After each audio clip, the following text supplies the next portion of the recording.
All right. Yes, I. So how you do? Oh man, there's a chance that my kid wasn't gonna come in here, but Okay. but since we're like, since we had some technical problems, there's a pretty good chance that she will now because she's What? bouncing. What? Will she smell the technical problems? No, no, no. She's bouncing off the walls, and she went to. We were supposed to go outside from like an hour ago and to the So beach. what? You take her out every Sunday? You have like a Sunday Dude, I park take day? her out every day. Okay. It's a daily thing. Every day. You have Every to get out. day. Every day we go to the park until sundown. And even Wow. even when it gets dark, she doesn't want to leave the park. So So you're in the park from what, noon, 1 o'clock from like until the sun 3:30, comes down every day? 3:34. She gets out of kindergarten at 3:30. That sounds good, man. That I sounds good. Life of a dad, brethren. Life of a dad. know, man. I know, I know. Did you ever, would you have ever, let's say 20 years ago, would you have ever predicted that you would be playing the role of Mr. Brady? You know, the perfect dad, or Mr. Huxtable. I don't know. Depends on your generation. Did you ever Or think or that? or Bluey's dad, the cartoon, the Australian cartoon Bluey. Actually, I always fantasized about that since I was a kid. Really, Yeah. really? Yeah, yeah. I remember like when I was a kid in Jamaica, man, there's a TV show called Family and Little House on the Yeah, Prairie. Do you remember that yeah, show? absolutely, Mr. Ingalls. absolutely. I always fantasized about being a dad like Mr. Ingalls. As a child, Yeah. Yeah. I had a big but afro. And in fact, I was married to Melissa Anderson and we had kids. but you had, not to get too personal, but that's what this is This about. is This is about, about that's what this being is about, Dred. What are you this is talking about about? being personal. So, but you, I mean, you had some issues in your childhood in Jamaica, right?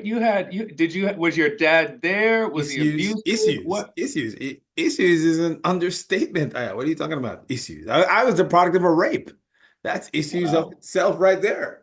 Wow. How could there not be issues? Wow. Yeah. So So, do you think do you think your fantasies about becoming a dad are a result of coming from a broken childhood? oh, absolutely. My fantasies of being a really good father, like a Little House on the Prairie father, was definitely from not having a father and wanting a father and yearning for a father. So you essentially wanted kind of to be your own father. Yes. Yeah. Yeah. Interesting. And in fact, I'm being the father to my child now that I fantasized about being when I was a child. That's that's fantastic, man. It's interesting how life comes full circle. As a little pygmy, Yeah, you were fantasizing about being a good dad because you didn't have a dad, right. and here you are doing exactly that. Whereas on the other hand, my dad was there. My dad was a good dad, so I never gave a second thought to becoming a, Right, a right, right. dad. I never ever thought about it. I never ever thought about it until I became one. Yeah. But at least so you had good role model. You had a good model of what a I good father absolutely, should be. I absolutely did, except for the beatings. You know, They but used to but get some growing up, blood clot licks, right? you know, you know, but growing up, if you get beat, you just think that's normal. You Yeah. you just think, well, I guess I'm bad. Well, I don't know I about guess that, man. I used to get beat, and I knew back then it was abuse because it was, yo, Regiment. I mean, the whole spear not the rod and spoil the child thing. I just thought that as a child, I ran away and I hated my mother and I threatened to kill her when I was 9. so it was your mom who was giving you the beatings, Oh yeah, and the church sisters, but of course mostly my mom. Yeah, yeah. and your dad was not there. Well, dude, my dad left at 4 when I was 4. Okay. Okay. So you did grow up in a fatherless home then. Oh yeah, I grew up on a church commune. with all these church sisters and the pastor and with no father. Yeah. Wow, you see, now, although there are many similarities between the two of us, that is not one. Because Yeah. my mom, I can remember distinctly the one time that my mom slapped me. The one time in my life, I was maybe 23 or 24 years old when my mom slapped me. And that was the only time that I can remember my entire life my mom ever laying her hands on me. But my dad beat me with anything he could reach for, wiffle ball bat, slipper, belt, anything. But my mom never, she never touched me. And the one time she did slap me was because I was pissed off at her because I felt she was not treating my dad well. Can you believe Mm. that? Mm. Wow. Wow. Yeah. So Yeah. your My dad dad was such a good was, father that you actually would take up for him with your You mom. know, listen, I can't truly say he was a good father. He was there. He was at home every single night. The man worked from morning until night. He was there, disciplined and everything. He was physically abusive, I guess, but like I said, I don't know, as a kid, you're getting beat, you figure you did something wrong. My dad had anger issues. Everything, everything with my dad was rotted. Me, I go kill you to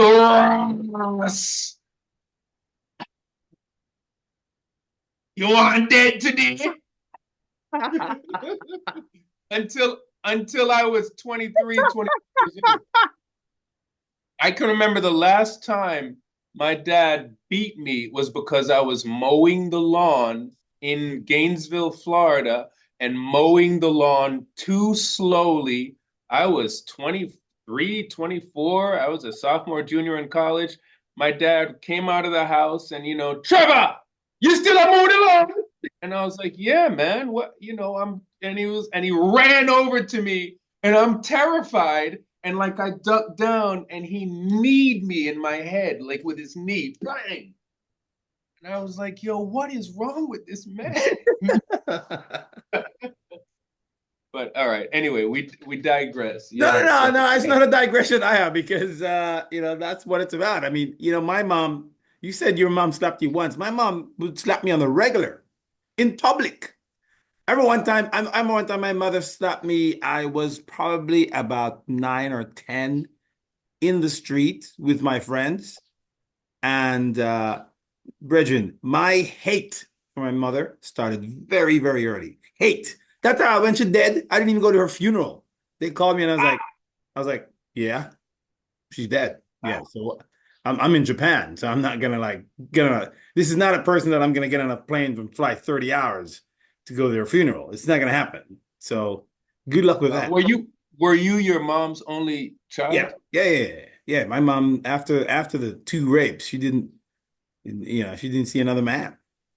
So, wow, man. I mean, it's so much to unpack. So, do you think your mom was angry at you because you Oh, were a result of a rape? absolutely, absolutely, absolutely, without a doubt. I looked exactly like my dad.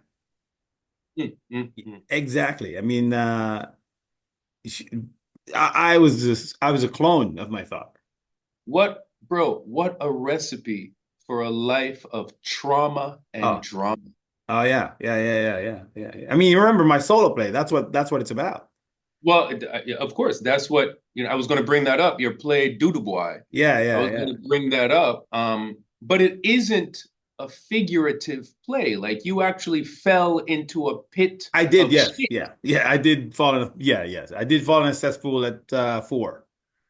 Actually, 6. It was 6 years old, but in the play, it's 4. You So, fell you fell into a cesspool of shit. Your mom was physically abusive to you because she hated you. Your dad wasn't there. 50 years later, you are the perfect father. That's just but crazy. it's an evolution, though. But speaking about father, man, you wrote an article in Yeah. was it Newsweek magazine, Business Week? No, Business Insider. Oh, we got to put a link to that so that Business Insider, yeah. and I read that article, and one of the first things that struck me about that article is the many, many things we have in common. This is the first time you and I are having a conversation where we don't have something in common. Yeah, The yeah, whole true, father thing. I true. mean, what is it? Both Jamaicans. What age did you leave Jamaica? Or were you born in Jamaica or were you born in New York? Now, I was born in Jamaica, but I left there when I was about 5. Okay. Back and forth to New York between when I was born and when I, turned 5. Right, right, right. I left when I was 15. Okay. Both came to New York. Both did the LA acting thing. Both ended Both up in wound up in Japan. one wound up in Japan. Both have a baby mama situation from, decades ago.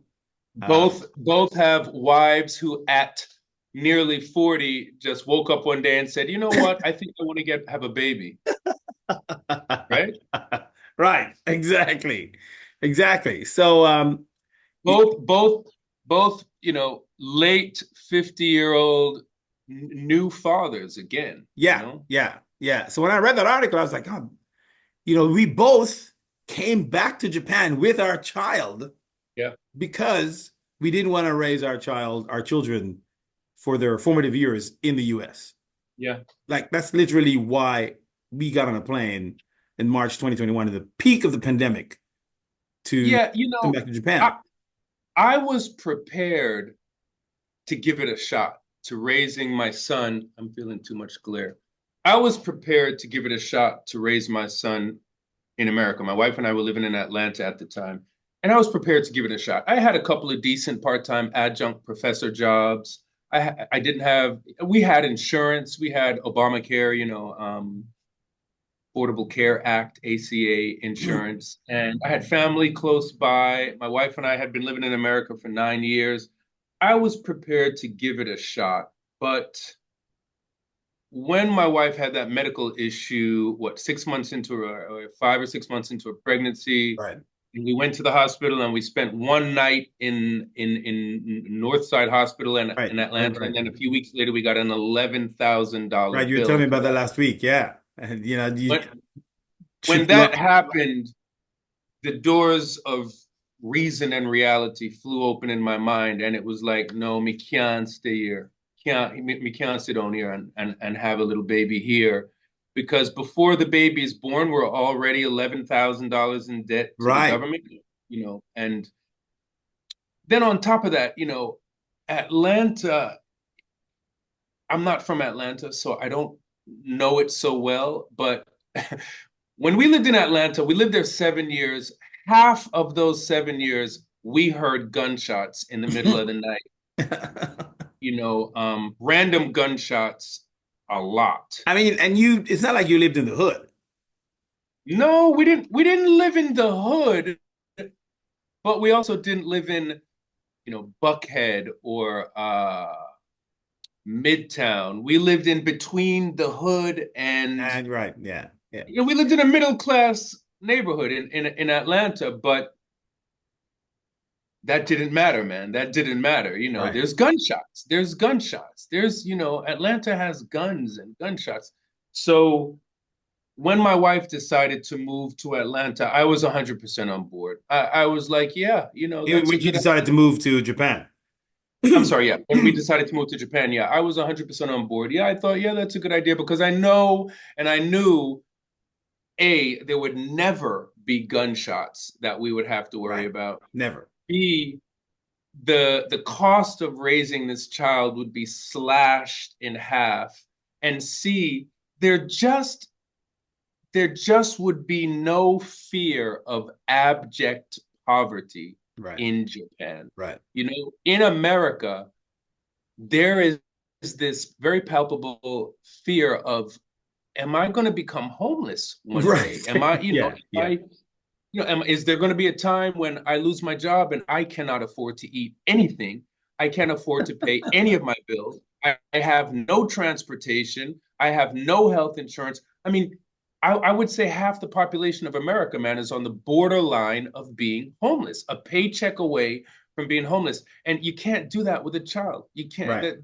That's abuse to the child. Right. Right. So Right. when my wife decided And then even like the psychological undercurrents of everyday wondering, are we going to survive? The child can feel that in a Mm. subconscious way. You're investing your child with a certain level of desperation that the child is not aware of, that I feel I have embedded in me. It's a poverty mentality. It's a Oh, poverty okay. mentality. Here she comes, man. Here she It, comes. Here it's she a friggin' comes. Hi, Here she, Shion. How here are she you? comes. Here she comes, Shinchan. I knew it. I love your hair today. It looks really pretty. Mommy did that. Mommy did that. Very, very You wanna pretty. say hello to mommy? All right, come here, come here, come. I guess The come, whole family. Let's come bring on, in the whole man. family. What are you? Shinchan, go to mommy, okay? We're almost done. We're almost done. We're almost done. What are you, what, We're almost done. We're almost done. Yeah. All right. You know what? Let's just continue, man. So, all right. So yeah. yeah. So there's when you're in America, bro, and you're not making a certain amount of money, there is a palpable desperation that transfers to the child. And I didn't want to go through that with I want my the tornado. son. So here we are in Japan, brethren, and I'm happy to be here. I'm happy to be here, man. I think it was one of the best decisions I could have made. Yeah, I agree. I agree with you. I agree with you. I, on the other hand, that was, that was a realization for me at 15 when I moved to America. What? The poverty, No, if I had a child under like not a baby mama situation, if I have a child that I really honestly care about uh their future. I mean, not that well, yeah, I had a baby mama situation, so I really didn't care. I was 23. I was like, yeah. yo, I'm in college. Shinjan, you're gonna have to go to mommy, okay? Daddy's talking to his friend right now. No, she not go. She not go. She just looked at you and said, "Nah, no, you go Okay. sit on right here, son." So yeah, I knew because when I left Jamaica, I closed the store.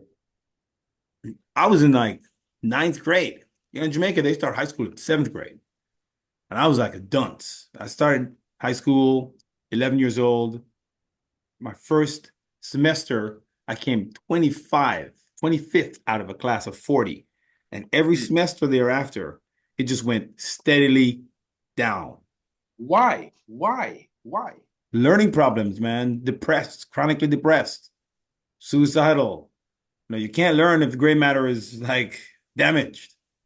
So, and no support.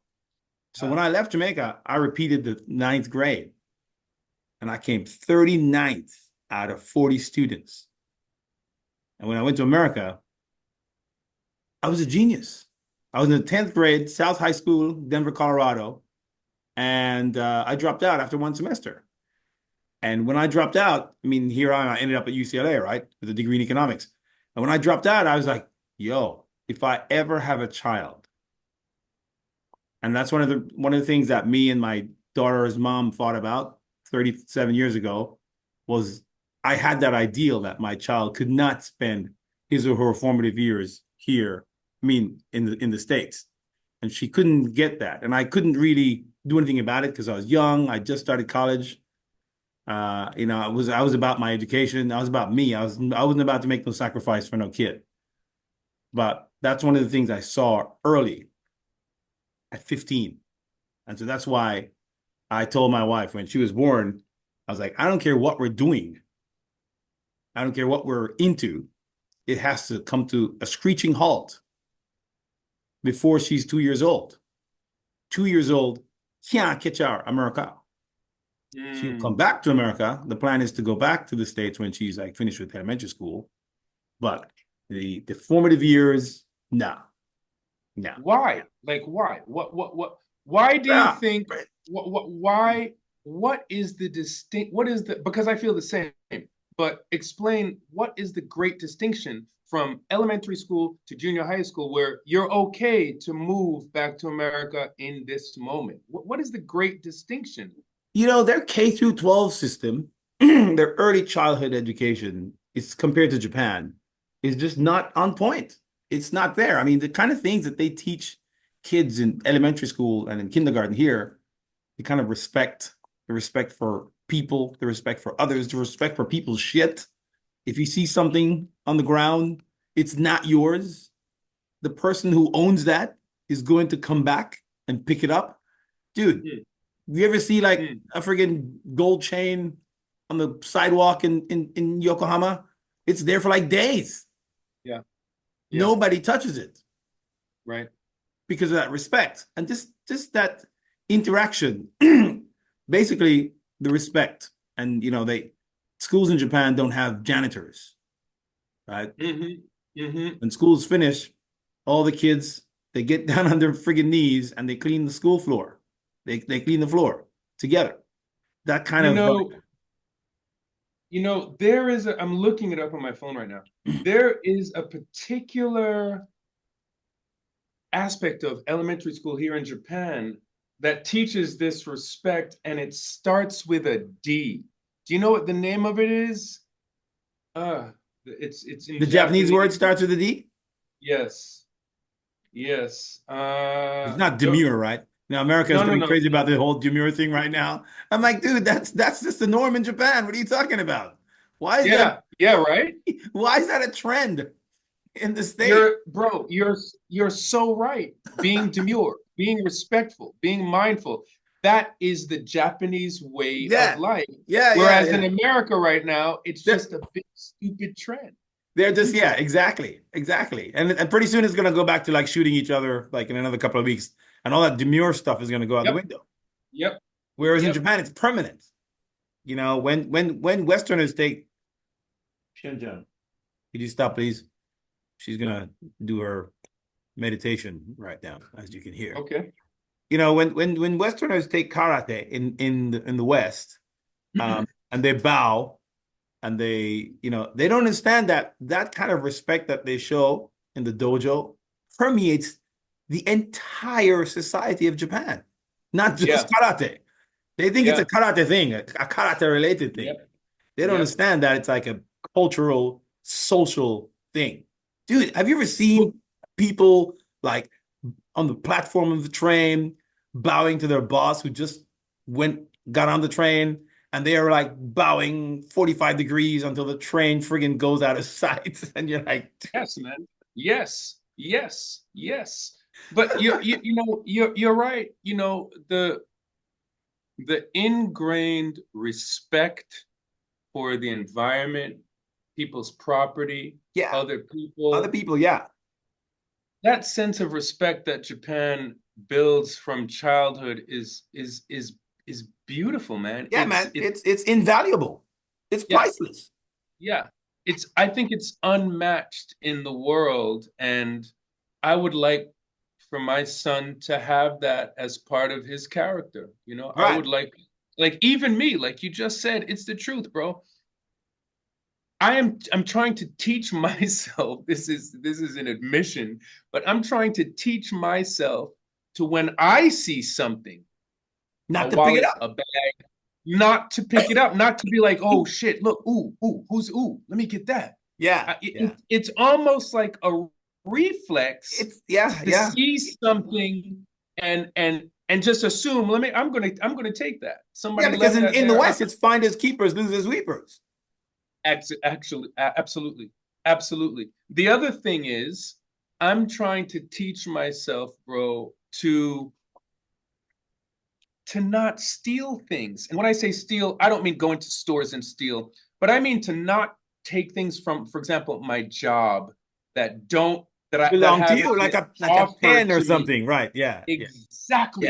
yeah, yeah. The That's petty stuff. exactly.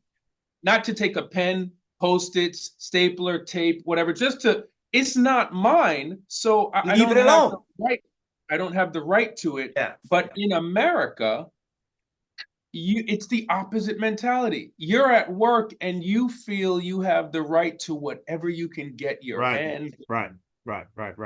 And I want my son to have that same respect for stuff that isn't his, And man. that sort of stuff, that mentality starts in elementary school here. That's what they Yeah, start teaching them in elementary yeah, school.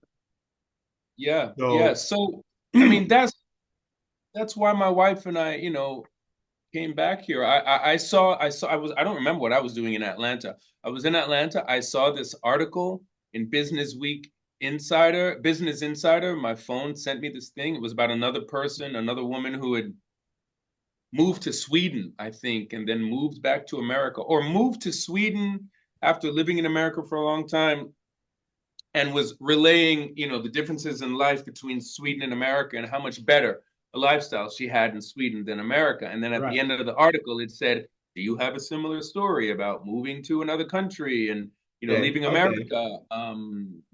Submit us a proposal for your story." So I submitted them a proposal for what my wife and I were experiencing with my son. They accepted it. I wrote the article, and there it is. There it is. Best decision I've made in a long time. A lot of sacrifices I feel Oh like yeah, I huge. I know. I understand. Massive sacrifice. sacrifices I feel like I myself am making. But to be honest with you, brethren, I look up to you, and what a great dad you have become, and I hope I can do the same when my son. He's only 1.5 now, but when he gets older, I hope. Brethren, it starts immediately, man. It starts when they come out of the womb. You can't like Mhm. wait until he's Of like course, two to it to look, try to. first of all, yo, it you heard about Job in the Bible? Job was this patient dude. I'm atheist, but I know about the Bible. And Right. Job and God were like that. And God would like all test him all the time. And Job was just super patient. I'm beginning to think that Joe didn't know shit about child rearing because Mm, mm, he probably didn't have this level of patience, yeah, especially for men. Because like we're not really. I'm realizing that we're not caregivers, man. We yeah. we have testosterone. And testosterone is not conducive to caring for children, especially little children. Yo, So that's a massive major statement, Bridget. That's something that I am trying to come to grips with too. I mean, as much as I try to be caring, soft, nurturing, we well, can't. it's not natural. It It's doesn't feel not. natural. It's not. It's not. It's not. And so we have to like, I have to like play all kinds of psychological hopscotch to get to that point. Unfortunately for you and I, we're older. You're what, 50? How old are you? 58. 58. I'm 60. So our testosterone level has reduced. In essence, increasing our estrogen and progesterone level, making us more Interesting. patient, Interesting. which is what's needed for child rearing. And that's what's needed to become a nurturer. Because testosterone is not Interesting. conducive to child rearing. It I just agree with you. isn't. I agree with I you. don't give a shit what any feminist says. And I'm a feminist. I consider myself a feminist. But here's the deal, feminists. Men, we're just not cut out to be nurturers. We're just not. It's It's work. just it's not biological, man. It, Yeah. it it it doesn't work biologically. And to take that a step further, man, being really honest with you, like again, I look at guys like you, you're married, you have a new child, you're being a wonderful father, and I wonder, yo, how, how is it possible to do that as a man? Me being a man and me knowing how hard it is to play that role of the nurturing, caring, soft, loving, sensitive. Bro, it It's seems difficult. I think one of my main advantage was being raised among women with the church sisters, like the 50 church sisters. So I was raised when I was a child, I was uncomfortable being a boy. So I was raised in a very feminine environment, right? And that had, one of the other advantages is that uh, you learn about women very early. mm, mm, mm, And the mm, pum mm, and the pum pum comes into effect very, very, very early. So mm. I don't have the how would I say the hindrances that a lot of men have with regarding women because I was raised by them and with them, a whole bunch of them. So that helped me to get to that nurturing place as a father. But it's still very, very hard, and it has to be a conscious decision. It has to be direct and It's hard, very Do difficult. you think do you think you would be as good a father in America as you are here in Japan? Oh yeah, because I was determined to be a good father. I was determined to be the father I daydreamt about being as a child. Because I mean, I'm older now, What we're older now. I understand what fatherlessness does to children. It's really shitty. what advice would you give me? You know, my son is a year and a half. Your daughter is five. Shion Yeah, is she's five, she's right? five. She's five. So you have 3.5 years on me experience. What advice would you give me, or a new dad and one my age, to be as good a dad I as would I can? say get in there, get your hands dirty, Mm, force it to happen all the time, every day. I got in there and I was like doing the diapers 5, 6 times a day, every day. Just I'm holding her all the time. I didn't have like a stroller or a carrier. I was like, you know what? I'm gonna hand carry this baby. She's gonna be on my chest all the time. nice, man. She's Nice. gonna be on my body, on my person all the time. She falls That's asleep on so me. She wakes up on me. nice. Even now, I'm trying to Nice. figure out, oh God, I think I created a monster. How am I gonna get her out of this? I mean, because she's at one point she's gonna need to have her own room and her own bed and stuff. But at the same time, by doing that, that helps the bond. That helps to where, the bond is like, John, the bond is like, it's like a maternal bond, but I'm dad. So I'd say get But in it's obvious, Brethren. It's obvious. The results speak for themselves. I mean, she's obviously very comfortable near you, next to you, on there. you. She Yeah, wants to be close to you. I've yeah, seen a few of your Facebook posts where you say, that she's telling you that she wants to marry you. That is the right, reward. That right, is the right, right, reward. right. I mean, that's when I knew I was doing something right. I mean, if your daughter says to you, "No, I want to marry you, daddy," that means that you're doing something right. So I'd say to you, just get in there, man. Just do the dirty work. They're gonna piss on you and they're gonna shit on you, and you just gotta be open to that and open to like carrying him and holding him all the time. No, you don't want to like coddle him and pick him every time he falls and all that kind of stuff. But you know what I'm saying? Create Yeah, that sure, bond, sure. That's skin to wonderful, skin. man. That's wonderful. I'm spending some time today with him and his mom. You know, we're not living together now, as you know. I live separately. I live by myself. She lives Right. with her parents up the road. This is not what I expected the situation to be like when I came back to Japan. I expected we would be living together as a family, but 2 months into me moving back last year, things were not working out. I was not adapting fast enough to my new role as a new dad. Mhm. I was not, I don't know, living up to her standards as a new dad. And she took off, man. She moved down the road, lives with her family, and she's been there since then. So, I've been, I don't know, I had to rethink my whole that's why I'm asking you these questions. I had to rethink my whole approach to this whole thing. And this one, I spent about 1 day a week with them, a couple hours, 1 day a week. And in those few hours, I try to pack in trying to be as, I don't know, Oh open, kind. man, only 1 day a I week? don't 1 day a week, Brethren. 1 day a week. I mean, that is part of that is because I'm working 6 days a week.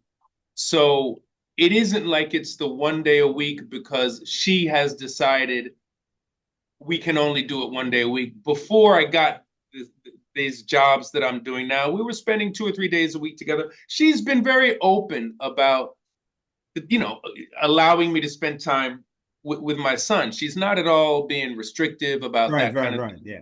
The reason is because I work so much. So that 1 day a week is not a result of her restricting it. It's just that's what the time allows for. And in that 1 day a week for those few hours, what I'm trying to do is, being honest with you, repair my relationship with my wife to some degree. I don't really know. I don't know how to do that, as well as bond with my son, as well as present myself as a viable leader of Right, right. and I have 2 hours a week to accomplish these I'm gonna three. say, man, that's like Japanese people going to Eikaiwa English school for like Yep, great. That's a great 1 hour, analogy. 1 hour a week. And And expecting to be fluent in yeah, Japan in English, exactly. For right? like 10, 15, 20 years, and they really can't speak any English. I think Trev, it's gonna take a lot more than that. And I think that you are gonna need to like maybe you guys are gonna have to have a talk about Shunjan. Daddy's not finished yet. About like doing things for the benefit of your child. It's like you're gonna have to say, well, I don't know what the situation is, but yo, you and I don't get along, but we have this child, man. We came back to Well, you know Japan. what? But we do get along, Reg. We do. Me and my wife, Okay, we, okay, we okay. do get along. But the you see, this is what I think. When I came back last year, I moved here from America, and overnight, literally, my wife wanted me to be a different person. Mhm. Literally, Yeah, overnight, she I wanted me. understand that because I wrote about that in my book too. That transition. Okay, Yeah, yeah, she wanted me to become a literal different human being overnight. yeah. And bro, I couldn't do it. And for the 2 months that we lived together, I was biting the bullet and just trying to do what she wanted to do. And then one day I couldn't bite the bullet anymore. And I went off. I went off and said some things I shouldn't have said them in ways that I shouldn't have said, screaming, yelling, cursing, and wound up saying, just go back and live with your family. And she did. Oh man. And she's been there since. Right, Now, her family offers her a much more comfortable environment than I can offer her right. right now. They have a house, they have a car, they have a couple floors. The fridge is always full with food. The grandmother is there to take care of the baby when she doesn't want to. They just have a better environment for her Right, to right, raise right, right. a child. So That's I probably one of have the reasons come. why she wanted to come back anyway. Yeah, of course. Of course. So I've come to accept the fact that they have this better environment. And bro, right now I'm just trying to play my lane, play my position Right, right, right. with the eventual hope that Hey, we got we two will minutes. come Oh my back God. together. Right, right, We right. will come back together as a family. That's what I'm doing. I'm playing my role and trying to, reacclimate to Japan and shave down the rough edges of my personality so that we can come Right, back right, right, together right, right. as a family. But I That's think my this goal. is a so we're gonna have to come back to this next week because we can't go on a different topic next week. We Okay. gotta continue this, iron it out. We got 1 other minute and 40 seconds or something. But yo, I want everybody to, hit the subscribe button. If you're new, hit the bell so you can know when we post new videos. The plan is what is the plan? Like a video a week? Yeah, we're going to try to do a video a week talking about our experience as men, as Black men, as Black American Jamaican men living In in Japan, Japan raising with wife, children. Yeah, yeah. raising children, working, trying to pursue our dreams at the same time, Right. and just trying to make it work, trying to make it happen in Japan as men. Yes, we are Black men, but the reality of the experience, the reality of the situation is, I think foreign men, by and large, have a pretty similar experience across the board in Japan Yeah. when they Yeah. have wives and children. Who, So it isn't about Black men; it's just about being a man in Japan, foreign yes, man. absolutely. All right. So we're gonna continue this because I mean, we're not finished. And hopefully we won't have this special gift again next week. So hit the subscribe button Hit the and subscribe button. we'll see you next week, Trev. Bless up, bless up. Shion, bye bye. All right. Say goodbye. Say goodbye, Shunjan. Okay. Hopefully she won't be here next week. All right, see you, brother. All right. All right. More time, Trev. Little more. Yeah, yeah. Big up yourself. Mhm.